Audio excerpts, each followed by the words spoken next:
are unique in reuse in the fact that we do majority of all of our refurbishing on site. You know, we have our own staff that are trained annually. There's one staff person doing all the power chair and scooter repairs and coordination to get that issued, and another person is doing all the manual equipment, shower equipment, pediatric equipment that needs to go out the door. So we separated the shop into two different tracks.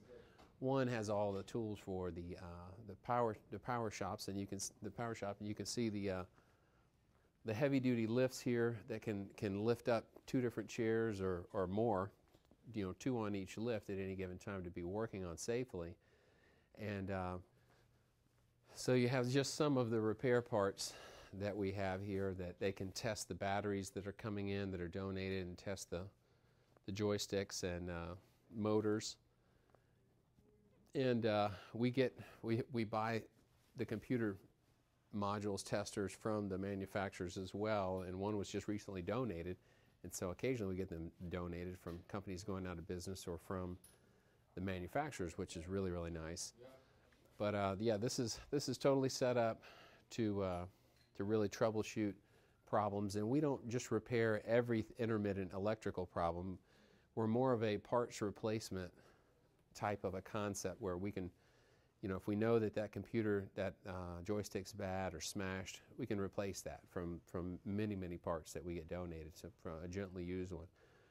If we know the tires are worn out and busted, we can find some other tires to go on and get that sort of thing done. So it's all the hardware. It's not a lot of troubleshooting for that sort of thing, and there are a few fees for that for sustainability for the program, because we really, lack of access, we really have very low cost to access the equipment. It's like a $25 for first-time users of any of this equipment that they need something.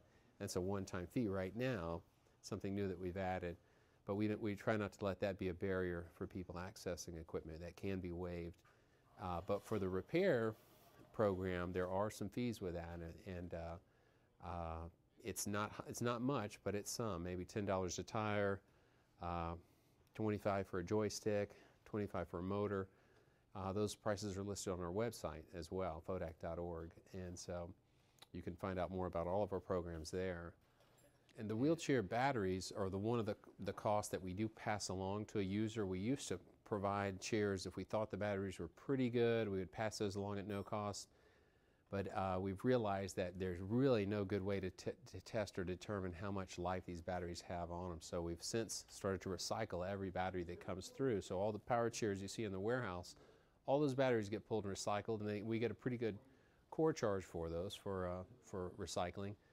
And so all the new batteries are brand new from a major distributor. And we buy probably over $20,000 worth of batteries a year that we pass along those costs to others.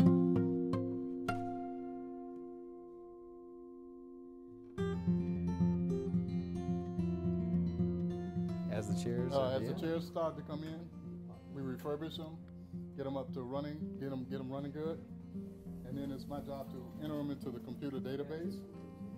I put a barcode on each one of them, tag them with the size, the date, and all the important information. And then as they're ready, we put them out on the floor to go to customers and clients.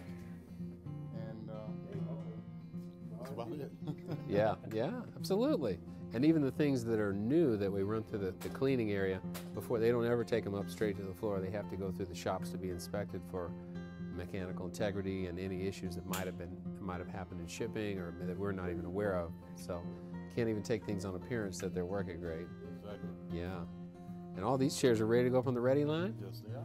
So they're going to all be matched up with people. That's what very shortly. That's what the distribution area does. They'll take these tags and call people on the waiting list that are waiting for a chair that size, and call them to come on and pick it up.